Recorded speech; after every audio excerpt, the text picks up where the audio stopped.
जी students, तो आज हमारा टॉपिक है AWS की एक सर्विस जिसका नाम है Amazon क्लाउड वॉच। इसको हमने पहले भी डिस्कस किया था, लेकिन सिर्फ इसका ओवरव्यू दिया था क्लाउड वॉच का। लेकिन आज थोड़ा सा इसको डिटेल में पढ़ लेंगे क्लाउड वॉच होता क्या है।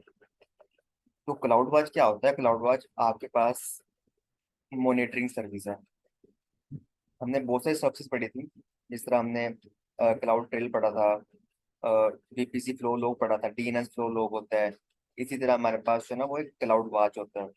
मैंने आपको ये भी डिफरेंस बताया था कि इनके अंदर डिफरेंस क्या होता है। जितनी मॉनिटरिंग सर्विसेज होती हैं उनके अंदर एक्चुअली बेसिक डिफरेंस क्या होता है, आपने उसको शफल नहीं करना। उनके अंदर बेसिक डिफरेंस होता है जो उनको डिफरेंशिएट करता है।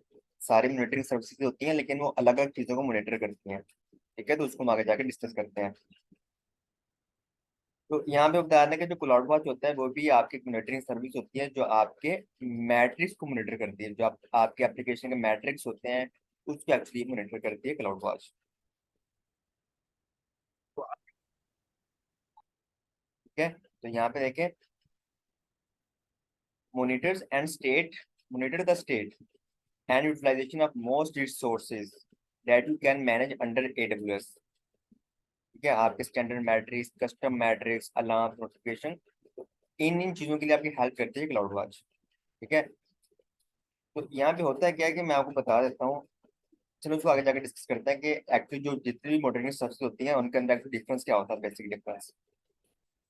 तो क्लाउड वॉच क्या होती है? हमारे पास एक मॉनिटरिंग सर्विस होती है जो एक्चुअली क्या कम करती है, आपके मैट्रिक्स को मॉनिटर करती है। मैट्रिक्स क्या होते हैं? जिस तरह CPU यूटिलाइजेशन हो गया, मेमोरी यूटिलाइजेशन हो गया, तो इस तरह की चीजों को मॉनिटर करती है क्लाउड वॉच। ठीक है, जब हम EC2 बना रहे थे ना, EC2, तो हमने वहां पे देखा था कि नहीं, EC2 बना रहे थे जब हम डेटाबेस बना रहे थे। ठीक है, जब हम डेटाबेस बनाते हैं तो वहां पे हमारे पास जो है ना एक ऑप्शन आता है, इनहेंस्ड डिटेल मॉनिटरिंग। ठीक है, उसको जब हम लैब कर रहे थे उन्होंने इंस्ट्रक्शन के अंदर ये लिखा हुआ था, उसको आप अनटिक कर दें। ठीक है, उसको क्रॉस कर दें, क्योंकि अगर वो इनेबल होगा तो उसकी आपको बिलिंग आएगी। इसका मतलब ये है कि क्लाउड वाच जो सर्विस होती है वो आपके पास फ्री होती है। ठीक है, अगर ये फ्री होती है तो उसका मतलब ये आपको बेसिक चीजें प्रोवाइड करती है, जो बेसिक मैट्रिक्स होते हैं वो आपको प्रोवाइड करवाएगी। लेकिन अगर आप इनहेंस डिटेल मॉनिटरिंग को यूज करेंगे तो फिर आपको उसकी बिलिंग आएगी, वो पेड होती है। जैसे हमने पढ़ा था कि जो Amazon ट्रस्टेड एडवाइजर होता है, अगर वो फ्री वर्जन यूज करेंगे तो वहां पे हमें सारे फंक्शन नहीं मिलेंगे। लेकिन अगर उसका हम पेड वर्जन यूज करेंगे तो उसके अंदर हमें सारे फंक्शन देखने को मिलेंगे। इसी तरह जो क्लाउड वॉच होता है ये बाय डिफॉल्ट इनेबल होता है, और बाय डिफॉल्ट इनेबल का मतलब ये है कि ये आपको बेसिक मॉनिटरिंग प्रोवाइड करवाती है आपके EC2 के बारे में। ठीक है, उसका हेल्थ स्टेटस आपको बता देती है, हेल्थ चेक बता देती है, इस तरह की बेसिक चीजें होती हैं वो आपको प्रोवाइड करवाती है। लेकिन अगर आप डिटेल इनहेंस मॉनिटरिंग यूज करेंगे, डिटेल मॉनिटरिंग, तो वो फिर पेड होती है और उसके लिए फिर आपको पे भी करना पड़ेगा, और उसके अंदर आप सारे फंक्शन इसके यूज कर सकेंगे। ठीक है, तो उसके अंदर काफी फंक्शन होते हैं, उसको आप यूज कर सकते हो। आगे जाकर डिस्कस करते हैं। तो यहाँ पे देखें, मैंने आपको एक ही बात ये भी बताई थी कि क्लाउड वॉच हो गया, VPC फ्लो लॉग हो गया, DNS फ्लो लॉग हो गया, क्लाउड ट्रेल हो गया। एक्चुअली जितनी भी मॉनिटरिंग सर्विस होती हैं ये जो लॉग जनरेट करती हैं, ठीक है, जो हिस्ट्री रखती हैं आपकी, वो कहाँ पे जाकर स्टोर करती हैं? किसी को याद है कहाँ पे स्टोर करती हैं जाकर? जितनी भी मॉनिटरिंग सर्विस है ये जो लॉग जनरेट करती हैं, जो हिस्ट्री क्रिएट करती हैं, कहाँ पे स्टोर करती हैं जाके? ये करती हैं S3 के अंदर। ठीक है, S3 के अंदर पक्के के अंदर जाकर उसको स्टोर करती हैं। और यहाँ पे लिखा हुआ है cloud watch retains matrix for 15 months free of charge. ठीक है, कि अगर आप जो है ना उसको स्टोर करवा रहे हैं इसके मैट्रिक्स को S3 के अंदर, तो 15 मंथ का जो डाटा होगा वो फ्री ऑफ चार्ज होगा। उसके बाद जो 60 मंथ होगा फिर आपको पे करना पड़ेगा उसके लिए। ठीक है, यहाँ पे दो चीजें लिखी हुई हैं, एक होती है बेसिक मॉनिटरिंग जो फ्री ऑफ कॉस्ट होती है, उसको आप यूज कर सकते हो, जो बाय डिफॉल्ट इनेबल होती है, आपको इनेबल नहीं करनी पड़ती। एक होती है डिटेल मॉनिटरिंग, डिटेल मॉनिटरिंग के अंदर आपको इनेबल करना पड़ता है उसे। ठीक है, और उसकी पेड होती है। तो यहाँ पे लिखा लिखा हुआ है 7 pre selected matrix at a 5 minute frequency. आपके हर 5 मिनट बाद उसको चेक करेगा। अगर उसके अंदर हेल्थ चेक कर, हर 5 मिनट में चेक करेगा आया कि सर्वर काम कर रहा है कि नहीं कर रहा। ठीक है, and 3 status check metrics at 1 minute frequency for no additional charge. और पांच जो 7 होते हैं उनको 5 मिनट फ्रीक्वेंसी पे चेक करता है, और जो 3 स्टेटस चेक होते हैं उनको 1 मिनट की फ्रीक्वेंसी पे चेक करता है, हर 1 मिनट बाद चेक करेगा फॉर नो एडिशनल चार्ज। जो मैटर कौन से होते हैं उसको हम आगे जाकर डिस्कस करते हैं। ठीक है, उसकी कॉस्ट नहीं होती। लेकिन अगर डिटेल मीटरिंग यूज कर रहे हो तो वहां पे तमाम स्टेटस को 1 मिनट की फ्रीक्वेंसी पे चेक करेगा, मतलब हर 1 मिनट पर चेक करेगा उसको, ठीक है, कि आएगा, ये काम कर रहा है कि नहीं कर रहा। तो ये कुछ चीजें आपने इसके अंदर चीज याद रखी है।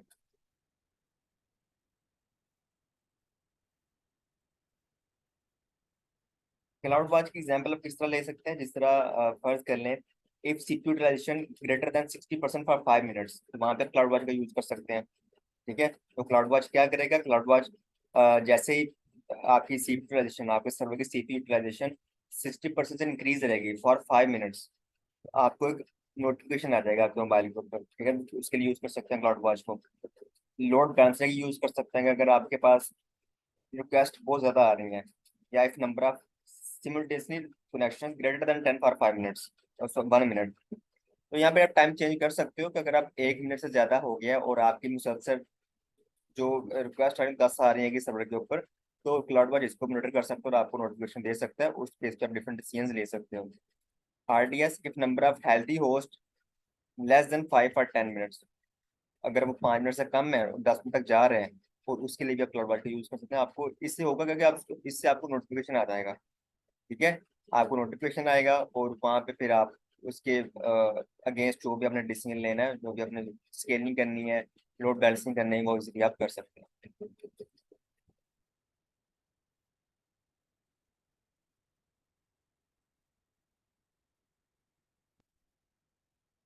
अब यहाँ पे देखा क्या लिखा हुआ है, आपको एक जो है ना एक सिनेरियो दिया गया है।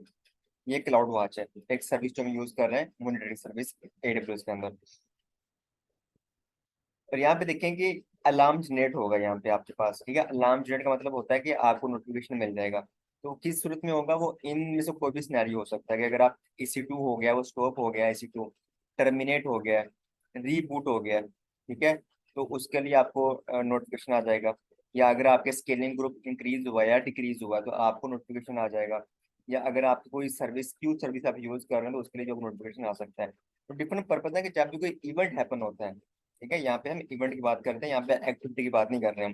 जब भी कोई इवेंट हैपन होगा तो आपको नोटिफिकेशन आ जाएगा कि मोबाइल के ऊपर, जहाँ पे अपनी ईमेल दी होगी, आपको एक मेल आ जाएगी। ठीक है, और उसको हम बोलते हैं कि अलार्म जनरेट हो गया, कि मतलब जो आपका यूजर है, जो क्लाइंट है, उसको पता चल जाता है कि मेरे स्ट्रक्चर के अंदर ये कुछ हो रहा है।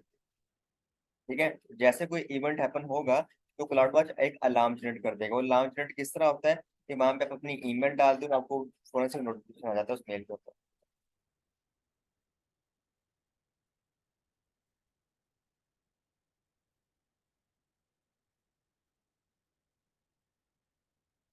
तो यहाँ पे हमने जब ऑटो स्केलिंग पढ़ा था, वहां पे हमने ये देखा था कि वहां पे हम जो ना, हम एक थ्रेश होल्ड लगाते थे, और जैसे थ्रेश होल्ड ब्रीच करता था, तो उसके फिर नेक्स्ट डिसीजन होता था कि नेक्स्ट क्या करना है हमने। ठीक है, जैसे जिस तरह फर्ज कर लें कि हमने कहा है कि जैसे जैसी सीट यूटिलाइजेशन 70% इंक्रीज हो, तो मेरे 2 सर्वर और बन जाएं। तो 70% क्या, मैंने एक थ्रेश होल्ड लगाया हुआ है, तो जैसे वो 70% ब्रीच करेगा, तो 2 सर्वर बन जाएंगे ऑटोमेटिकली। ठीक है, इसी तरह जब तक आपका थ्रेशोल्ड एक्सीड नहीं करता, ब्रीच नहीं होता, तो स्टेट होके रहती है।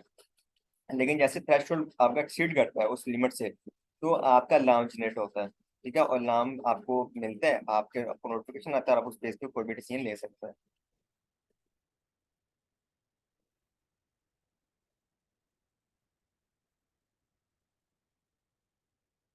यहाँ पे आपको बताया गया जिस तरह आप EC2 यूज कर रहे हैं, और EC2 के साथ आप क्लाउड वॉच का भी यूज कर रहे हैं। ठीक है, तो उसके अंदर क्या सर्विस यूज कर रहे हैं, उसके अंदर ये यूज कर रहे हैं कि क्लाउड वॉच को आपने ये बताया हुआ है कि जैसे ही सिंक्रोनाइजेशन मेरी इतने परसेंट इंक्रीज हो, जो भी मैं थ्रेशोल्ड लगाया हुआ है, तो मुझे एक नोटिफिकेशन आ जाए। ठीक है, तो जैसे ही इससे इंक्रीज होगी, तो आपको नोटिफिकेशन आ जाएगा थ्रू SNS सर्विस। SNS एक सिंपल नोटिफिकेशन सर्विस होती है, आप उसका यूज करते हैं, उसके तो आपको नोटिफिकेशन मिल जाता है कि आपके जो थ्रेशोल्ड लगाया हुआ था वो ब्रीच कर गया। तो उसके लिए जो है ना एक एग्जांपल है, गुड एग्जांपल है क्लाउड वॉच के लिए, कि आप क्लाउड वॉच को इस पर्पज के लिए भी यूज कर सकते हैं यहाँ पे। ये उन्होंने इसको डायग्राम के अंदर बताया गया है कि थ्रेशोल्ड किस तरह ब्रीच करेगा। तो कोई भी हमारी लिमिट हो सकती है, हम कुछ भी वहाँ पे लगा सकते हैं, कोई भी वैल्यू डिफाइन कर सकते हैं, उस बेस पे वो डिसीजन लेगा ऑटोमेटिकली। ठीक है भाई।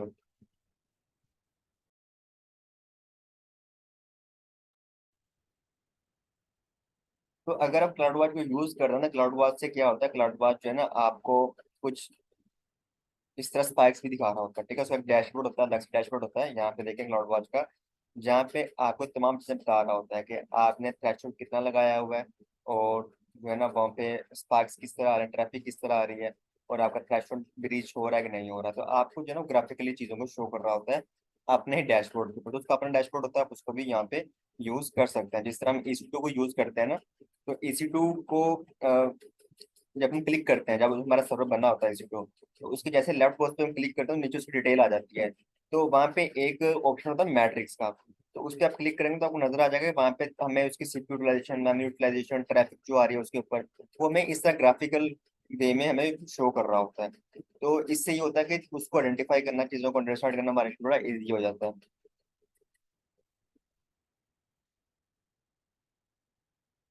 तो यहाँ पे दोबारा वही बात कर रहा है कि by default EC2 instances only report data every 5 minutes. Her 5 minute बाद आपको चेक करेगा, जितने भी हेल्थ चेक होते हैं, हेल्थ स्टेटस होते हैं, उसको 5 मिनट बाद चेक करेगा। अगर आप फ्री टियर यूज कर रहे हैं, अगर आपने क्लाउड ट्रेल को यूज नहीं कर रहे हैं, क्लाउड वाले को यूज नहीं कर रहे, सिर्फ बेसिक वर्जन उसका यूज कर रहे हो, लेकिन अगर आप उसको डिटेल मॉनिटरिंग यूज करते हो तो आपको पे भी करना पड़ेगा। यहाँ पे लिखा भी हुआ है एक्स्ट्रा चार्जेस ओनली, तो आपको एक्स्ट्रा पे भी करना पड़ेगा, और उसकी जो फ्रीक्वेंसी होगी चेक करने की कितनी होगी, 1 मिनट होगी। तो ये आपने याद रखना है कि क्लाउड वाच के अंदर दो टीयर होते हैं, एक फ्री टीयर होता है जिसको हम बेसिक टीयर बोलते हैं, और एक होता है डिटेल मॉनिटरिंग वाला टीयर। जो बेसिक होता है उसके अंदर कुछ पे नहीं करना पड़ता, और उसके अंदर जितने भी आपके स्टेटस होते हैं वो 5 मिनट की फ्रीक्वेंसी पे चेक होते हैं। लेकिन जो डिटेल मॉनिटरिंग होती है वहां पे आपको एक्स्ट्रा पे करना पड़ता है, वो पेड होता है। उसके लिए अंदर जो आपके मैट्रिक्स होते हैं उसको चेक करता है 1 मिनट की फ्रीक्वेंसी के ऊपर। ठीक है, तो ये कुछ चीजें एग्जाम पॉइंट ऑफ व्यू से आपने इसको याद रखना है। हमारे पास एक वो सर्विस है मॉनिटरिंग सर्विस जिसका नाम है क्लाउड ट्रेल। इसको पहले भी डिस्कस किया हुआ था, तो मैं अभी इसको अब यहाँ पे डिस्कस नहीं करना चाह रहा था, लेकिन क्योंकि अभी मैंने क्लाउड वॉच पढ़ा तो आपको आइडिया हो जाए कि उसके अंदर एक्चुअली डिफरेंस क्या होता है, कितनी मॉनिटरिंग सर्विसेज होती हैं, उनके अंदर बेसिक डिफरेंस क्या होता है। तो यहाँ पे देखिए क्या लिखा हुआ है, क्लाउड ट्रेल या service that logs continuously monitors and retains account activity। ठीक है, एक्टिविटी को मॉनिटर करता है कि आपके अकाउंट के अंदर जो भी एक्टिविटी हो रही होगी ना, ये उसको मॉनिटर करेगा और उसके लॉग को जनरेट करेगा, और कहाँ पे स्टोर करेगा, S3 के अंदर। That is related to actions across your AWS infrastructure, records application programming APIs calls for the most AWS services, जो भी आप वहाँ पे एक्शंस होते हैं। AWS management console and CLA activity are also reported, कि अगर किसी ने EC2 को स्टॉप किया है या स्टार्ट किया है तो किसके थ्रू किया है, CLA के थ्रू किया है, कमांड के थ्रू किया है, कंसोल के थ्रू किया है, तो वो भी सारा कुछ रिकॉर्ड करता है इसको। is supported for a growing number of AWS sources services automatically pushes to S3 after it is configured। तो आपने याद रखना है जितनी भी मॉनिटरिंग सर्विसेज होती हैं वो तमाम लोग तो कहाँ पे जनरेट जाकर स्टोर करती हैं, S3 के अंदर स्टोर करते हैं जाके। ठीक है, will not track events within EC2 instance, example manual shutdown of an instance, कि अगर आप खुद उसको शट डाउन करते हैं उसको कोई मॉनिटर ट्रैक नहीं करेगा। अच्छा, यहाँ पे जो है ना दो चीजें होती हैं, ये फर्ज कर लें जो हमारे पास होता है ना, मैं आपको लिखवा देता हूँ कि क्लाउड वॉच और क्लाउड ट्रेल के अंदर डिफरेंस क्या होता है। कि आपका है एक क्लाउड वॉच, ठीक है, और एक है आपका क्लाउड ट्रेल, दोनों में क्या मॉनिटरिंग सर्विस है, लेकिन इनका अलग अलग काम है और अलग अलग इनका फंक्शन है। ये जो क्लाउड ट्रेल होता है ना, क्लाउड ट्रेन मैंने लिख दिया, सॉरी, ट्रेन नहीं है ये भाई, ये वाला ट्रेल है, क्लाउड ट्रेल। ठीक है, कि आपके अकाउंट की जो एक्टिविटी होती है ना, ये आपने याद रखना है, एक्टिविटी उसको मॉनिटर करता है। या फर्ज कर लें आपका AWS का अकाउंट है और आपने डिफरेंट लोगों को उसकी एक्सेस दी हुई है थ्रू IAM यूजर, आपने डिफरेंट IAM यूजर बनाए हुए हैं और वो आपके अकाउंट को एक्सेस कर रहे हैं रिमोटली। अब किसी ने EC2 को जो है ना वो टर्मिनेट कर दिया, ठीक है, तो क्लाउड ट्रेल टर्मिनेट हो गया, EC2 क्या हुआ, टर्मिनेट हो गया, मतलब एक इवेंट हैपन हो गया। ठीक है, तो ये तो आपको क्लाउड वॉच बताएगा फोरम से कि आपका EC2 टर्मिनेट हो चुका है, ये आपको क्लाउड ट्रेल नहीं बताएगा। ठीक है, ये आपको क्लाउड ट्रेल नहीं बताएगा। टर्मिनेट हो गया ये कौन बताएगा, क्लाउड वॉच बताएगा। अब उसको टर्मिनेट किया किसने है, कौन सा यूजर था, उसकी यूजर आईडी क्या थी, क्या वो IAM यूजर था, उसने किसके थ्रू किया, कंसोल के थ्रू किया, CLI के थ्रू किया, कितने बजे किया, तो वो सारे वो उसको रिकॉर्ड करेगा, वो आपको क्लाउड ट्रेल बताएगा। ठीक है। इसलिए जो इवेंट्स होते हैं ना अकाउंट के अंदर, जो इवेंट्स होते हैं, EC2 स्टॉप हो गया, डिलीट हो गया, ऑटो स्केलिंग हो गई, लोड बैलेंसिंग हो गई, जो इवेंट हैपन होता है क्लाउड के अंदर, वो आपको बताता है क्लाउड वॉच। ठीक है। उस इवेंट को परफॉर्म किसने किया है वो बताएगा आपको क्लाउड ट्रेल। इसलिए क्लाउड वॉच हमेशा इवेंट्स को मॉनिटर करता है, ट्रैक करता है, और जो क्लाउड ट्रेल होता है वो आपके अकाउंट की एक्टिविटी को मॉनिटर कर रहा होता है। ये डिफरेंस होता है, अपने याद रखना है। ठीक है, कि एक्टिविटी को मॉनिटर करेगा। अब दोनों क्लाउड सर्विसेज हमारे पास, सॉरी, मॉनिटरिंग सर्विसेज हैं। लेकिन दोनों मॉनिटरिंग सर्विसेज हैं, तो अपने ये भी याद रखना है कि जो मॉनिटरिंग सर्विसेज हैं वो जो लोग से जनरेट करती हैं। ठीक है। जो ये रिकॉर्ड कर रही होती हैं आपके अकाउंट की एक्टिविटी या इवेंट्स को, तो उसको हम क्या कहते हैं, लोग्स कहते हैं। जो लोग्स जनरेट होते हैं, मतलब जो हिस्ट्री क्रिएट होती है, तो वो हिस्ट्री को कहाँ पे स्टोर कर रही होती है मॉनिटरिंग सर्विसेज, S3 के अंदर। तो ये भी आपने याद रखना है, S3 के अंदर स्टोर कर रही होती है। ठीक है। और सर हमने, जी, सर आप पता है कि क्लाउड क्लाउड ट्रेल जो है ये बेसिकली मॉनिटरिंग करता है, जो बेसिकली जिन लोगों ने कोई एक्शन परफॉर्म किया है, जिस यूजर ने कोई एक्शन परफॉर्म किया, तो उस यूजर को ये ट्रैक करता है। तो जब ये यूजर के बारे में इंफॉर्मेशन ट्रैक करता है, तो क्या ये नहीं बता रहा होता कि यूजर ने मशीन स्टॉप कर दी है, या यूजर ने मशीन दोबारा अप कर दी है, या रिस्टार्ट कर दी है, या क्रिएट कर दी है? बताएगा। तो वो हाँ। यूजर के बारे में बता रहे हैं, किस यूजर ने किया है, तो वो तो उसका तो ये दोनों चीजें कवर करा है, क्लाउड वॉच का काम भी करा है ना भैया। नहीं, आपको जब ये हिस्ट्री क्रिएट करें ना क्लाउड पे, तो उसमें चीजें लिखी होंगी कि एक्शन कौन सा परफॉर्म हुआ है। ठीक है। फर्ज कर लें किसी ने EC2 को स्टॉप किया, तो ये तो आपको बता देगा कि एक्शन ये वाला परफॉर्म हुआ है, EC2 स्टॉप हुआ है आपका, स्टॉप हुआ है, किसने किया है, किसके थ्रू किया, वो भी बता रहा होगा। लेकिन जब EC2 स्टॉप होगा ना, तो आपको क्लाउड ट्रेल नहीं बताएगा, मतलब आपको नोटिफिकेशन नहीं आएगा। आप चाहते हैं कि जैसे कोई इवेंट हैपन हो, मुझे नोटिफिकेशन आ जाए, मुझे पता चल जाए, तो क्लाउड ट्रेल नहीं बताएगा, वो आपको क्लाउड वॉच बताएगा हमेशा। तो वो आपको जो SMS रिसीव हो रहा होगा, जो मेल रिसीव हो रही होगी, वो क्लाउड वॉच के थ्रू रिसीव हो रही होगी, क्लाउड टेल के थ्रू रिसीव नहीं हो रही होगी। ठीक है। तो बताएगा वही, लेकिन वो आपको नोटिफाई नहीं करेगा क्लाउड टेल। तो वो आपको फौरन से, अगर कोई इवेंट हैपन हुआ है तो आप चाहते हैं मुझे पता चल जाए, तो वो आपको क्लाउड वॉच बताएगा हमेशा। तो मैंने आपसे ये बोला कि दोनों चीजें कहाँ पे चीजों को स्टोर कर रही होती हैं, S3 के अंदर स्टोर कर रही होती हैं।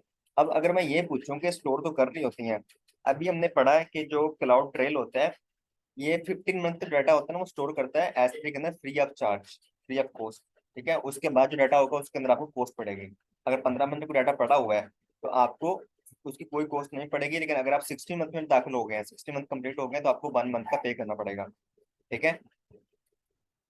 अब जो क्लाउड ट्रेल होता है, ये जो बकेट के अंदर लोग जो स्टोर करता है, तो उसकी एक्सटेंशन क्या होती है, किसी को पता है? जिप होती है सर, डॉट जिप। हाँ, डॉट जिप होती है, कि जिप फॉर्मेट को स्टोर करता है, क्योंकि साइज बहुत बड़ा होता है, तो वो ऑटोमेटिकली जिप कर देता है AWS वाले उसको। ठीक है। और जो हमारे पास क्लाउड वॉच होता है, वो 15 मंथ की हिस्ट्री को क्रिएट करता है, फ्री ऑफ कॉस्ट, S3 के अंदर। लेकिन ये कितने दिन की हिस्ट्री को वहां पे स्टोर करता है, S3 के अंदर, free of cost, cloud trail? Sir 30 है शायद। 90 डेज। 90। ठीक है। तो ये भी आपने एग्जाम पॉइंट ऑफ व्यू चीजों को याद रखना है। सर इसके इसके चार्ज करने का क्राइटेरिया क्या है? ये नंबर ऑफ जो ब्लॉक्स बन रहे होते हैं वो करता है, या स्टोरेज कैपेसिटी के ऊपर चार्ज करता है? स्टोरेज कैपेसिटी, जितनी हम स्टोरेज यूज कर रहे होते हैं ना, उसको स्टोर करता है। बाकी इसके अपने भी चार्जेस होते हैं, कि आपने जो है ना,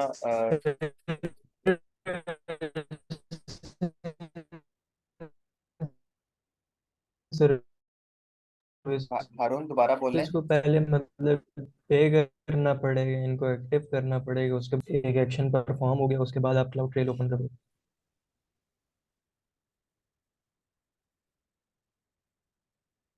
हारून दोबारा पूछें, क्या पूछें कि बात ब्रेक हो गई।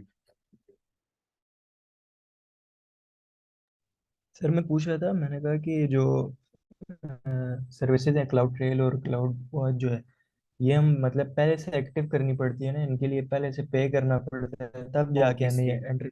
पे तो नहीं करना पड़ता है, एडवांस में पे नहीं करना पड़ता है ऑब्वियसली, लेकिन इसमें क्या होता है, कॉस्ट होती है ना इसकी, इसको कॉन्फ़िगर करना पड़ेगा हमें, ठीक है। इसको यूज करने के लिए इसको कॉन्फ़िगर करना पड़ेगा, वो सारी चीजें करनी पड़ेंगी, उसके बाद इसको यूज करेंगे, ठीक है।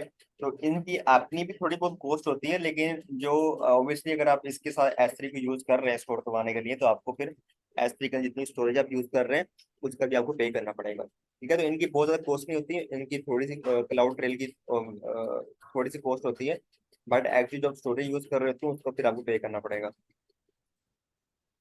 तो यहाँ पे देखें, सही। Cloud trail can help answers question that require detail analysis, who terminated a specific instance, who changed a security group configuration, is any activity coming from an unknown IP address range, what activities got denied। तो जितनी भी चीजें होती हैं वो कौन बता रहा होता है, क्लाउड ट्रेलर बता रहा होता है मैं, ठीक है। तो ये क्या एक्चुअली कर रहा है, एक्टिविटी को मॉनिटर करता है कि आपके अकाउंट के अंदर कौन कौन सी एक्टिविटी परफॉर्म हो रही है, उसको ये कैप्चर कर लेगा। तो जो भी क्लिक होगा आपके अकाउंट के अंदर, कोई भी इवेंट होगा, उसको ये फौरन से कैप्चर कर लेगा और लॉग की सूरत में आपको बताएगा। तो यहाँ बता रहे हैं कि अगर आपने क्लाउड ट्रेल को कॉन्फ़िगर करना तो क्या करना पड़ेगा आपको, यहाँ पे देखें, कॉन्फ़िगर अ न्यू और existing S3 storage for uploading logs file. तो ऑब्वियसली क्लाउड ट्रेल ने हिस्ट्री को कहाँ पे जाकर स्टोर करवाना है, S3 के अंदर। तो आपको पहले S3 बकेट बनानी पड़ेगी, अगर पहले से बनी हुई है तो उसको वहां पे आइडेंटिफाई करना पड़ेगा, ठीक है। Define a trail to log desired events, all management events are log by default. तो कौन कौन से लॉग का जनरेट करवाना चाहते हैं उसको कॉन्फ़िगर करेंगे। Create SNS topic to receive notification, अगर आप ये ऑप्शन होता है, अगर आप चाहते हैं कि मुझे नोटिफिकेशन भी आ जाए तो आपको नोटिफिकेशन सर्विस भी यूज कर सकते हैं इनके साथ, जो SNS सर्विस होती है। Configure cloud wise logs to receive log from cloud trail, उस ये भी ऑप्शनल होता है कि अगर आप उसके साथ क्लाउड ट्रेल को यूज करना चाहें वो भी कर सकते हैं। Turn on log file encryption and integrity validation for log file, जहाँ पे वो स्टोर हो रही है क्लाउड ट्रेल के अंदर, उसको इनक्रिप्ट करना चाहते हैं वो भी आप कर सकते हैं। अगर आप इसको टैग करना चाहें तो आप उसके टैग्स भी लगा सकते हैं, ठीक है। तो ये सारी चीजें होती हैं, इसके कॉन्फ़िगर स्टेप्स होते हैं, अगर आप क्लाउड प्ले को यूज करेंगे तो आपको ये सारे स्टेप परफॉर्म करने पड़ते हैं।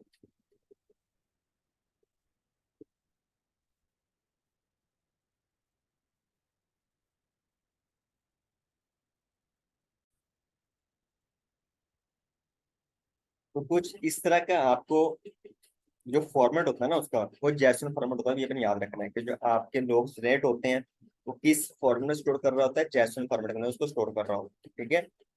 तो यहाँ पे जो है ना आपको इस तरह अगर कोई इवेंट हैपन होता है तो आपको वो इस तरह जो है ना वो बताएगा। जिस तरह यहाँ पे देखें, पहले नीचे वाले बॉक्स को देख लेंगे, इवेंट टाइम क्या था, इतने बजे इवेंट हैपन हुआ है, कौन सा इवेंट हैपन हुआ है, सोर्स क्या है, साइन इन टू Amazon.com, किसी ने आपके अकाउंट के अंदर लॉग इन किया है, ठीक है। और किसके थ्रू किया है, कंसोल के थ्रू किया है, इस सीजन के अंदर किया है, इस सीजन के अंदर किया है, उसका IP एड्रेस क्या था, वो सारा कुछ यहाँ पे शो कर रहा है, ठीक है। अब जिस यूजर ने किया है वो कौन सा यूजर था, IM यूजर है, उसकी प्रिंसिपल ID ये है, उसका ARN ये है, उसकी अकाउंट ID, उसका यूजर नेम, आपको तमाम चीजें इस फॉर्मेट में शो करेगा। तो इस फॉर्मेट में जो है ना हमारी चीजें स्टोर हो रही थी S3 के अंदर, और आप वहां पे जाके उसको देख सकते हैं,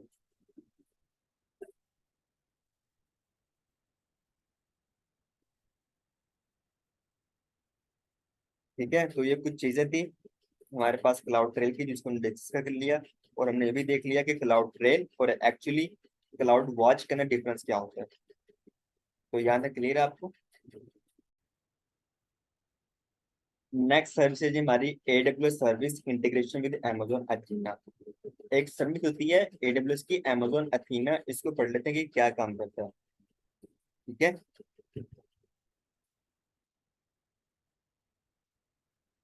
तो ये क्या काम करती है यहाँ पे देख लें आप, handle large scale data sets with E serverless, कि ये आपके पास जो ना ये सर्वरलेस सर्विस होती है, ठीक है, एक सर्वरलेस सर्विस होती है। अब इसको यूज कैसे करते हैं, ये आप यूज करते हैं S3 के लिए, बस इतना याद रखना है कि जो अथीना सर्विस होती है ना, इसको S3 के अंदर क्वेरी करने के लिए यूज किया जाता है।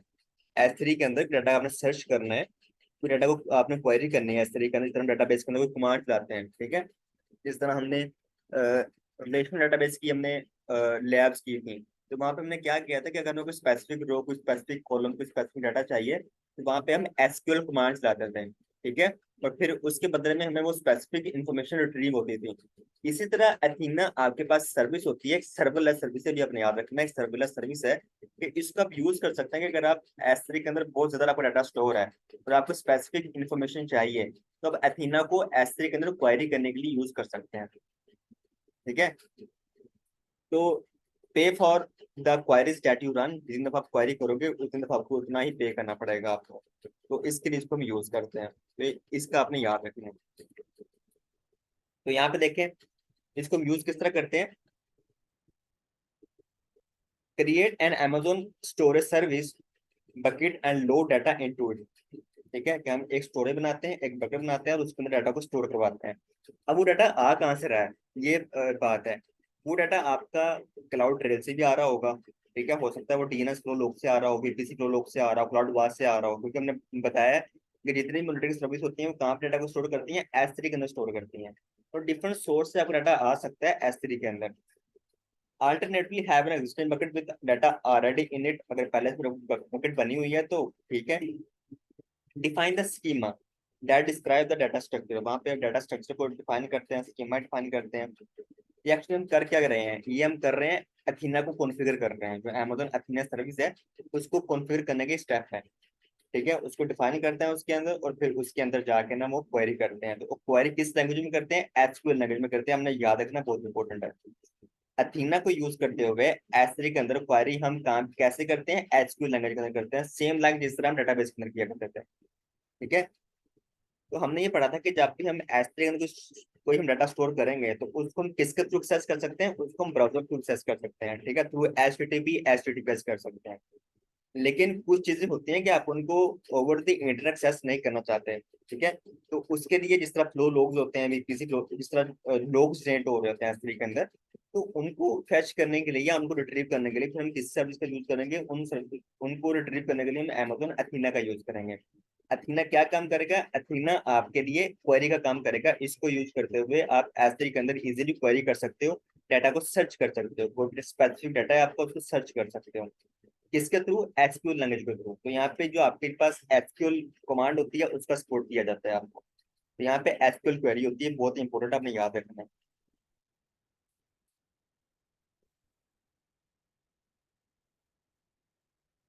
तो यहाँ पे देखें क्या कह रहा है कि Amazon अथीना को डिफरेंट सब्जेक्ट से मिला के भी यूज करता है। जिस तरह यहाँ पे देखें, Athena makes it easier to query logs from services such as CloudTrail, load balancer, VPC flow logs and cloud watch.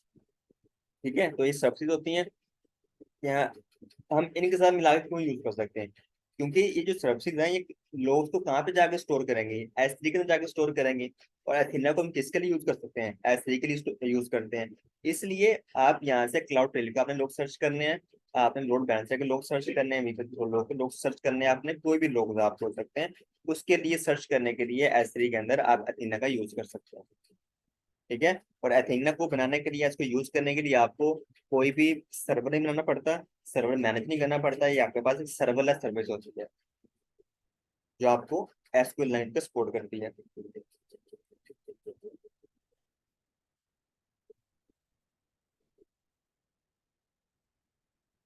जी भाई, क्लियर है यहाँ तक।